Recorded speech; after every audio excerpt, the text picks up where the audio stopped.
Good morning students. आज हम आपका चैप्टर नंबर 11 स्टार्ट करने जा रहे हैं, which is reproduction in plants. Okay, so reproduction basically क्या होता है? रिप्रोडक्शन का मीन होता है कोई भी ऑर्गेनिज्म जो है अपने जैसी न्यू स्पीसीज जो है जिस प्रोसेस के थ्रू प्रोड्यूस करता है, उस प्रोसेस को बोलते हैं रिप्रोडक्शन। ओके, तो स्टार्ट करते हैं। You have already studied about the various life processes such as nutrition, digestion, respiration, etc. in organism. There is yet another process that is essential to sustain and continue life on earth. This process is known as reproduction. जैसे हम बहुत सारे process already पढ़ के आए हैं, जैसे nutrition, digestion वगैरह, ये सब हम पढ़ के आए हैं, रेस्पिरेशन। तो उसी की तरह एक प्रोसेस है, वो क्या है? अपना रिप्रोडक्शन। ओके, तो रिप्रोडक्शन क्या होता है? Reproduction is the process by which living organism produce their young ones. मतलब जो है रिप्रोडक्शन एक ऐसा प्रोसेस है जिसके थ्रू आप अपने जैसी ही एक और स्पीशीज़ जो है प्रोड्यूस करते हो। जैसे ह्यूमन है तो ह्यूमन को ही प्रोड्यूस करेंगे, है ना। कैट है तो कैट को ही प्रोड्यूस करेगी। तो उससे क्या होता है, एक उनका साइकिल, लाइफ साइकिल बना हुआ रहता है। अगर आप रिप्रोड्यूस नहीं करोगे, ह्यूमन अगर रिप्रोड्यूस नहीं करेंगे, तो इस अर्थ से जो है ह्यूमंस जो है बिल्कुल ख़त्म ही हो जाएंगे। कैट अगर रिप्रोड्यूस नहीं करेंगे तो क्या है, कैट बिल्कुल ख़त्म हो जाएगी। तो फिर जो है लाइफ साइकिल बिल्कुल अटक जाएगा, है ना। तो ये होता है आपका रिप्रोडक्शन। तो रिप्रोडक्शन बेसिकली क्या होते हैं, आप देख सकते हो बुक के अंदर रिप्रोडक्शन इन प्लांट्स जो है सबसे पहले। अच्छा, रिप्रोडक्शन जो है प्लांट और एनिमल दोनों में हम पढ़ने वाले हैं। तो सबसे पहले प्लांट का डिस्कस करते हैं। रिप्रोडक्शन इन प्लांट दो तरह के होता है, एक तो होता है asexual and second one is sexual. तो इसके अंदर जो मेन पॉइंट्स आपको जो बताए हुए हैं, हम सिर्फ वही डिस्कस करने वाले हैं। आप देख सकते हो रिप्रोडक्शन इन प्लांट्स जो है एसेक्सुअल और सेक्सुअल दोनों टाइप का होता है। उसके बाद अगर आप देखोगे आगे, तो एसेक्सुअल भी जो है 1 2 3 4 5 पार्ट्स में आपका वो डिवाइड हो जाता है। 5 पार्ट्स में, जैसे binary fission, fragmentation, budding, spore formation, vegetative propagation. तो ये 5 पार्ट्स में आपका एसेक्सुअल रिप्रोडक्शन है, और बाकी सेक्सुअल रिप्रोडक्शन तो हम पढ़ने वाले हैं ही सही, ठीक है। इसके बाद अगर आप देखोगे वेजिटेटिव प्रोपोगेशन भी आगे 2 पार्ट में डिवाइड हो जाता है। एक तो नेचुरल वेजिटेटिव प्रोपोगेशन, और फिर अगला आता है आपका आर्टिफिशियल। फिर नेचुरल भी जो है आपका 3-4 तरह का आता है। उसके बाद आर्टिफिशियल भी 3 से 4 टाइप का वो आता है, तो वो पढ़ने वाले हैं। ओके, तो रिप्रोडक्शन इन प्लांट्स स्टार्ट करते हैं।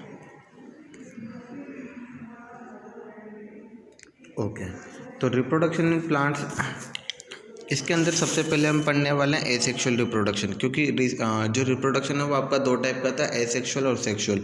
तो एसेक्सुअल क्या होता है? The process of reproduction in which the organism reproduces in which the the process of reproduction in which the organism reproduce on its own without the help of another individual is known as asexual reproduction. Okay, तो reproduction, asexual reproduction मतलब ऐसा reproduction जिसमें जो है कोई भी organism को reproduce करने के लिए किसी और ऑर्गेनिज्म की नीड नहीं होती है, वो होता है आपका एसेक्सुअल। यानी एसेक्सुअल मतलब एक ही ऑर्गेनिज्म जो है रिप्रोड्यूस कर सकता है, उसे रिप्रोड्यूस करने के लिए किसी और पर्सन की या किसी और ऑर्गेनिज्म की जो है उसको ज़रूरत नहीं होती है।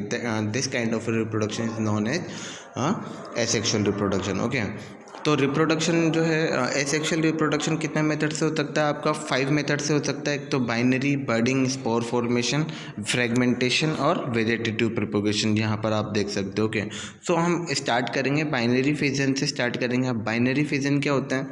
अब यहाँ पर एक ना बाइनरी फिजन इन पैरामीशियम में आप देख सकते हो, बाइनरी है ना, आप देख सकते हो इसके अंदर, यहाँ पर ये वाला पोर्शन आप देखोगे बाइनरी फिजन में। ओके, तो यहाँ पर क्या होता है, कोई भी ये पैरामीशियम हम ऑलरेडी पढ़ चुके हैं, यूनिसेल्युलर ऑर्गेनिज्म होता है। ये क्या होता है, इसके अंदर क्या होता है, धीरे धीरे न्यूक्लियस डिवाइड होता है। देखो 1 बाय 1 ये क्या हो रहा है, डिवाइड हो रहा है इस तरीके से, और डिवाइड होकर 1 से ये 2 ऑर्गेनिज्म में, और दोनों अलग अलग, फिर आगे थोड़ा ये सिकुड़ने लगता है, फिर सिकुड़ने के बाद ये स्प्लिट हो जाता है और 2 पार्ट में डिवाइड हो जाता है, और ये दोनों जो है अलग अलग फिर ग्रो होने लगते हैं, है ना। तो इस तरह का रिप्रोडक्शन क्या होता है आपका, बाइनरी रिप्रोडक्शन। ओके, एक बार रीड करते हैं। Single celled organism like amoeba, paramecium etcetera reproduce asexual by the process of binary fission. During the process, 2 daughter organisms of equal size are formed from one parent by the division of parent body. Each daughter organism grows in size before dividing again. Binary fission में splitting in to, ठीक है। तो binary fission का मतलब होता है basically दो जो है इक्वल साइज में ये डिवाइड हो जाते हैं, बस ये। तो ये आपका क्या हो जाएगा बाइनरी फिजन में। तो ये तो बहुत सिंपल था, इसमें तो आई डोंट थिंक किसी को कुछ दिक्कत आएगी अलग से। अगला जो है आपका बडिंग जो है, इसके अंदर क्या होता है आपका, आप यहाँ देख सकते हो ये यीस्ट का बताया हुआ है। इसमें किसी ऑर्गेनिज्म में एक बड जो है प्रोड्यूस हो जाता है, जैसे यहाँ पर आप इसके अंदर देख सकते हो, ये जो बड़ा वाला जो डायग्राम दिया हुआ है, ये एक बड प्रोड्यूस हो जाता है इस तरीके से, और ये बड प्रोड्यूस होने के बाद ये अलग निकल जाता है, फिर ये अलग ग्रो होता है। तो इसको बोलते हैं क्या बोलते हैं, बडिंग बोलते हैं। तो एक बार रीड करते हैं इसको। Microscopic organisms such as yeast reproduce asexually by budding. In this type of reproduction, a small outgrowth appears on the body of organism, है ना। तो एक स्मॉल आउटग्रोथ मतलब एक छोटी सी ग्रोथ बॉडी के ऊपर आ जाती है, ठीक है। और वो ग्रोथ जो है फिर और ज़्यादा ग्रो करने लगती है। दिस आउटग्रोथ इज कॉल्ड क्या, इसको क्या बोलते हैं, बड। जो ग्रोथ आती है इसको बड बोलते हैं। This bud keeps on increasing, ये बड जो है इंक्रीज होने लगता है साइज में, और फिर थोड़े टाइम बाद ये क्या होता है अपने पेरेंट ऑर्गेनिज्म से सेपरेट हो जाता है। एक चीज़ ध्यान रखना, ये हम जिससे रिप्रोड्यूस होते हैं वो हमारे पेरेंट्स बन जाते हैं फिर, है ना।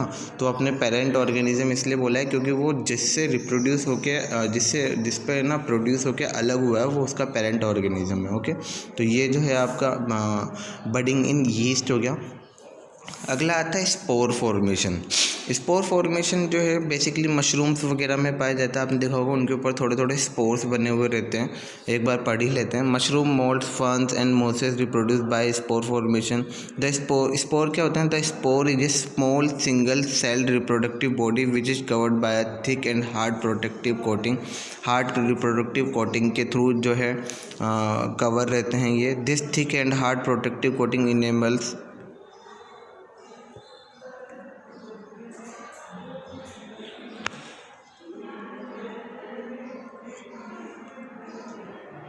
एक सेकेंड,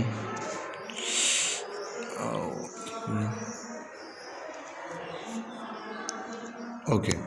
तो दोबारा देखते हैं एक बार। स्पोर फॉर्मेशन क्या होता है, मशरूम्स में होता है बेसिकली, है ना।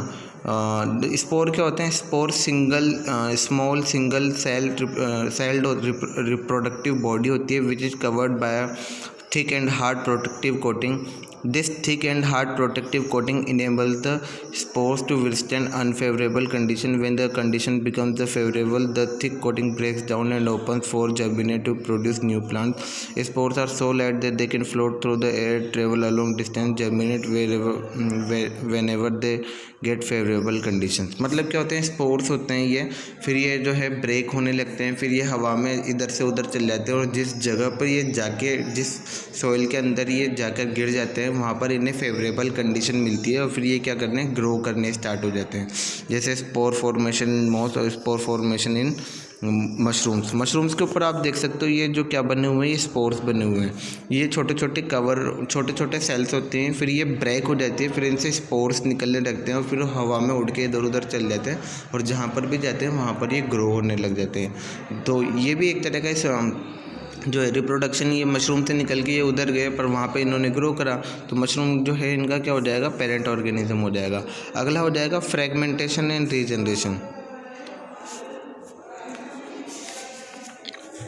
फ्रेगमेंटेशन जो है स्पाइरोगायरा के अंदर आप देख सकते हो, ये ग्रीन कलर का, यहाँ पर ये देखो, यहाँ पर आप देख सकते हो।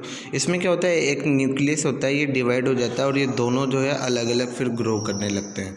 हाँ, ये बेसिकली आपने लिजर्ट वगैरह में देखा होगा। लिजर्ट में आप देखोगे कई बार क्या होता है, उसकी जो है जो टेल होती है, कई बार जैसे किसी कैट वगैरह पकड़ लेती है तो वो अपने टेल जो है उसको पकड़ लेती है, तो टेल उसकी अगर गलती से कहीं से कट जाती है तो वहाँ से वो वापस रिप्रोड्यूस होने लग जाती है। तो इस तरह का जो रिप्रोडक्शन होता है वो होता है रीजनरेशन। मतलब अगर बॉडी का कोई पार्ट कट जाए तो वो वहाँ से वापस ग्रो होने लग जाता है, ये होता है रीजनरेशन। मतलब जो है रीजनरेशन वगैरह जो है, हाँ, फ्रेगमेंटेशन या